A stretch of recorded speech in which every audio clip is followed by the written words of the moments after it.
जो कानून के ऊपर पट्टी बंधी है आंखों पर, वो पट्टी में इस सरकार ने छेद कर दिया है। उस छेद के जरिए देख लेता है कि कौन हिंदू है कौन मुसलमान है। भारतीय जनता पार्टी के साथ में रहेगा, ठीक है। वो चाहे जितना हिंदू मुस्लिम लड़ाता रहे, उसके साथ भाजपा है। और जो भाजपा में नहीं रहेगा उसके ऊपर कार्रवाई होगी। राजा हैं हैदराबाद के, वो कितना बोलते हैं हमको बताइए, उनके ऊपर कभी कार्रवाई हुई? जो भारतीय जनता पार्टी के संरक्षण में है उसके ऊपर कार्रवाई नहीं होती है। और पूरा कानून चल रहा है। पूरा कानून चल रहा है और दिखाने के लिए वहाँ प्रचार प्रसार किया जाता है उत्तराखंड में कि यूसीसी कानून हमने लागू कर दिया, सबको एक समान है। प्रधानमंत्री जैसे है वैसे एक मूंगफली बेचने वाला है, वैसे चाय बेचने वाला है, सबके ऊपर बराबर कानून का वो रहेगा, सरकार चलाएगी। तो दिखावे के लिए हो रहा है। भाई साहब, आप कैसे देखते हैं सलमान जी की गिरफ्तारी हुई?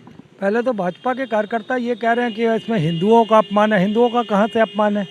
वो जो मुफ्ती साहब हैं, जो भी हैं, जिन्होंने ये बात कही है, उन्होंने कविता के दौरान कही है। इसको बात को आप अदरवाइज लेकर कुछ भी बनाते रहो तो उसमें हिंदुओं का अपमान कहाँ से हो जाता है? भाजपा वालों को कहा है कि तुम्हारा वक्त आज है, कल हमारा होगा।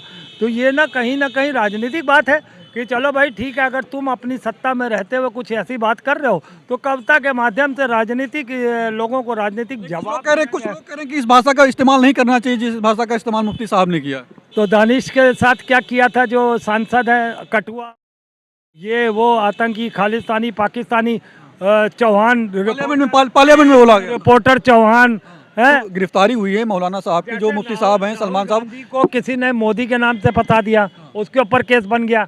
मुफ्ती साहब के ऊपर केस बन गया। वैसे ही जितने भाजपा के ऊपर है उन पे भी केस बने। एक देश एक कानून की बात करते हो तो मुफ्ती साहब को तो हालांकि जज का ही कोई निर्णय नहीं समझ में आया। ये तो उन्होंने जिस तरीके से बात कविता के माध्यम से कही है वो इतनी कोई पॉइंट आउट है नहीं कि इसको हम पॉइंट आउट करें। जो कानून के ऊपर पट्टी बंधी है आंखों पर, वो पट्टी में इस सरकार ने छेद कर दिया है। उस छेद के जरिए देख लेता है कि कौन हिंदू है कौन मुसलमान है, उसी के जरिए वो फैसला कर देता है। धर्म देख के कार्रवाई हो रही है। धर्म देख के कार्रवाई हो रही है। सरकार ने छेद न किया होता उस कानून की बंधी हुई पट्टी पर आंखों पर तो ये देख ना पाता कि कौन हिंदू है कौन मुसलमान है। सरकार ने उसमें छेद कर दिया है, उससे देख लेती है कि कौन हिंदू है कौन मुसलमान है। तो अब आपको लगता है कि मौलाना साहब की भी गिरफ्तारी इसी वजह से हुई? मौलाना साहब की भी गिरफ्तारी, मुसलमान है वो, क्योंकि जो छेद हुआ उसके जरिए उनकी आंखों में जो पट्टी लगी थी, जो छेद है, छेद में देख लिया था उनके ऊपर टोपी थी दाढ़ी थी, देख लिया था, तुरंत फैसला कर दिया 2 दिन की रिमांड के। वरना कभी ऐसा हुआ है इस देश में, कभी ऐसा हुआ है कि एक बड़े धर्म गुरु को ऐसे ही जलील कर दिया गया बिना कोई बात के, ना कोई बात कही हो, पूरे देश में जलील कर दिया गया, थाने में लेके जाके बैठा दिया गया। आपको लगता है उनकी कोई ऐसी बात नहीं थी जिससे गिरफ्तारी हो? कोई ऐसी बात नहीं थी कि जिससे उनकी गिरफ्तारी होती। वो बात जब इस लोकतंत्र के मंदिर में कही जा सकती है तो एक स्पीच देने में क्यों नहीं कही जा सकती? मेरा सवाल है इन देश के सत्ताधारियों से, कानून के रखवालों से, सबसे मेरा एक सवाल है, आप क्या कर रहे हैं? आप तो कानून के रखवाले हैं, आप क्या कर रहे हैं? किसी भी कानून के रखवाले पर इस पर बयान आया नहीं आया होगा, क्योंकि वो भी उसी पट्टी से देखते हैं जिस पट्टी से सरकार और कानून देखता है। आपको क्या लगता है जिस तरीके से उन्होंने बोला तो ये गिरफ्तारी वाला बयान था? बिल्कुल नहीं, ये तो एक नॉर्मल बयान है, नॉर्मल बात है। इसमें इतना बड़ा केस हो जाएगा तो कि आप उसको जो है बड़ी सुरक्षा एजेंसियां भेज के आप उसको गिरफ्तार कराएंगे, उसको आतंकवादी घोषित करेंगे, उसको देशद्रोही कह के पुकारेंगे। तो देशद्रोही तो कठुआ भी होता है ना, कि आप किसी को कठुआ कहो, किसी को आतंकवादी कहो। आतंकवादी किसी को कहने वाला वो कौन होता है जो सांसद था, धूड़ी करके, क्या नाम था उसका, रमेश धूड़ी करके, रमेश धूड़ी है, तो वो कौन था? वो उसको क्यों नहीं अरेस्ट किया गया? तो सवाल तो बनेंगे फिर, क्योंकि भाजपा ने ये कसम खा रखी है कि शिक्षा, रोजगार, स्वास्थ्य, नौकरियां, महंगाई, सुरक्षा, इस पे बात नहीं करनी। इन्होंने सिर्फ हिंदू मुस्लिम करना है, जिन्ना पाकिस्तान करना है।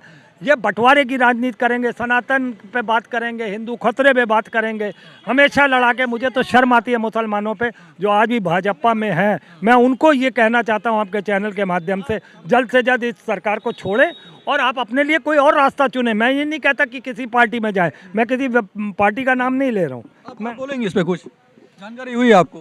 हाँ, ये तो भारतीय जनता पार्टी जो है, समाजवादी पार्टी ठीक है अपने जगह, मगर जिस तरह से ये लोग अपने माने अपनी राजनीति के तौर पे एक दूसरे को माने नीचा गिराने को। हमारा मेरा खुद का मुद्दा जैसे उनका बयान आया था कि उनका समय है, ठीक है मेरा भी समय आ गया, इस तरीके से उन्होंने बयान दिया है, तो उसको आप लगता है कि गिरफ्तार होना चाहिए था? भाई तो सही है, तो हमें लग रहा है प्रकृति के नियम है भाई कि हमारे जीवन में उथल पुथल तो होती रहती है। किसी के कोई समय किसी का अच्छा कल है, किसी बुरा है, तो इस तरह से ऐसा बयान उनका आपको लगता है कि ऐसा बयान था नहीं कि गिरफ्तारी हो सके? हाँ, मानना पेपर पढ़ने से, न्यूज़पेपर सुनने से तो ऐसा ही माने देखने को मिला है कि उनको नहीं होना चाहिए था गिरफ्तार।